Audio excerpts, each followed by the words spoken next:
નમસ્કાર બાલમિત્રો, યુટ્યુબ ચેનલમાં આપનું હાર્દિક સ્વાગત છે. આજે આપણે ભાગ નંબર 74માં ચડતો ક્રમ અને ઉતરતો ક્રમ તેના વિશેની થોડી માહિતી આપણે મેળવશું. તો સૌપ્રથમ ચડતો ક્રમ એટલે શું? તો ઉદાહરણ દ્વારા આપણે સમજીએ. ચડતો ક્રમ એટલે નાની સંખ્યાથી મોટી સંખ્યા તરફ ક્રમમાં આપણે ગોઠવણી કરવી, એને આપણે ચડતો ક્રમ કહીએ છીએ. દાખલા તરીકે અહીંયા સંખ્યા આપેલી છે 847, 9754, 9742, 9745, 9847. તો આ જે સંખ્યા છે તે ક્રમિક રીતે જે કહેવાય એકબીજાથી મોટી એ ક્રમિક રીતે છે. આવી રીતે જે ગોઠવવી એને આપણે ચડતો ક્રમ કહીએ છીએ. તો તે સંખ્યાને આપણે જોઈએ તો 847, 9742, 9745, 9854 અને 9847. તો આ આપણે ચડતો ક્રમ આપણે કર્યો. તેવી જ રીતે ઉતરતો ક્રમ એટલે મોટી સંખ્યાથી નાની સંખ્યા તરફ ક્રમમાં આપણે ગોઠવણી કરવી. અહીંયા રકમ આપેલી છે, તે આપેલી સંખ્યાને ઉતરતા ક્રમમાં ગોઠવીએ તો સૌ પ્રથમ મોટી સંખ્યા જે છે તે 7869 છે. ત્યાર પછી 7861, પછી 7860, 7851 અને 7781. આ ઉતરતો ક્રમ થયો.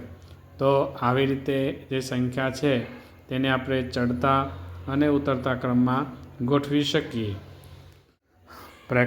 હવે આપણે પ્રેક્ટિસ વર્ક 1.5 જોઈએ. આગળ આપણે જોયું ચડતો ક્રમ અને ઉતરતો ક્રમ કોને કહેવાય અને આપણે એને કેવી રીતે લખીશું. તો અહીંયા આપણે જોઈએ તો સૌ પ્રથમ સંખ્યા આપેલી છે. તો જ્યારે પણ ચડતો ક્રમ ને ઉતરતો ક્રમ આપણે ગોઠવવાનો હોય ત્યારે સૌપ્રથમ રકમને સંખ્યા જ્ઞાન આપણું હોવું જરૂરી છે. અહીંયા જોઈએ તો 5000 જે છે તે બધી રકમમાં 5000 છે. એકમ, દશક, સો, હજાર. હજારના સ્થાનમાં 5 છે. હવે સરખી જ્યારે સ્થાન કિંમતવાળી રકમ હોય તો પછી એના પછીની એટલે કે એકમ, દશક, સોના સ્થાનની સંખ્યા આપણે જોઈએ તો અહીંયા 761, 714, 723, ખાલી 0, 7 અને 9.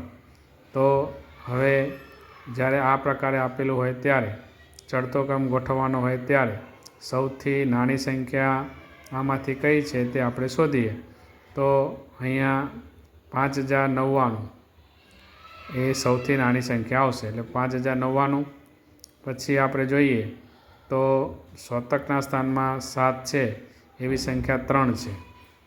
એમાં હવે એ સંખ્યાને જોયા પછી આપણે દશકની સંખ્યા જોઈએ તો અહીંયા 14 છે એટલે બીજા નંબરમાં આવશે 5714.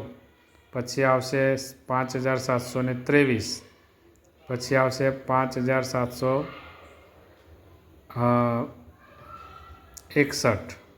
પછી આવશે 5799 અને પછી આવશે 5999. આ એક ચડતો ક્રમ થયો. હવે તેવી જ રીતે આપણે ઉતરતો ક્રમ પણ શોધવો હોય તો બિલકુલ તેનાથી વિરુદ્ધ આપણે જોઈશું એટલે આપણને તેનો જે કહેવાય કે ઉતરતો ક્રમ આપણને મળશે. આપણે એના માટે એક દાખલો ગણીએ. તો અહીંયા આપણે જે રકમ આપી છે તો સૌથી પહેલાં નાની રકમ આપણે જોઈએ તો હમણાં આપણે જોઈએ એમ 5099.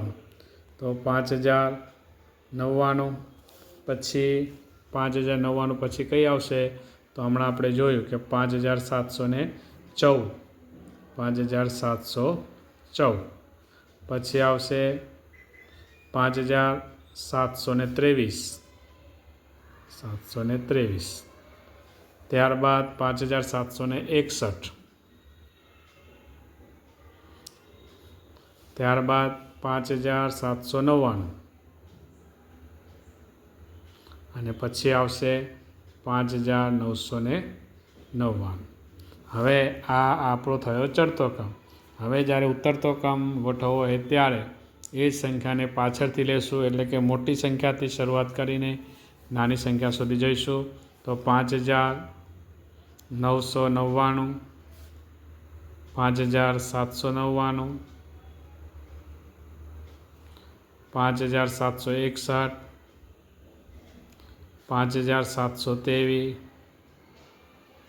5714 અને 5099. તો આ સંખ્યાનો ઉતરતો ક્રમ થયો. બાળમિત્રો, આવી જ રીતે આપણે દરેક દાખલાની પ્રેક્ટિસ કરીશું અને આ પ્રેક્ટિસ કરવાથી આપણને આપણો મહાવરો પાકો થાય અને આપણે દાખલા સરળતાથી ગણી શકીએ. તો બાળમિત્રો, આજે ભાગ નંબર 74માં ચડતો ક્રમ અને ઉતરતો ક્રમની માહિતી આપણે મેળવી. હવે પછી આપણે જે કહેવાય કે અંકોની સંખ્યા શબ્દમાં અને અંકમાં કેવી રીતે લખાય તેના વિશેની માહિતી ભાગ નંબર 75માં મેળવશો. નમસ્કાર.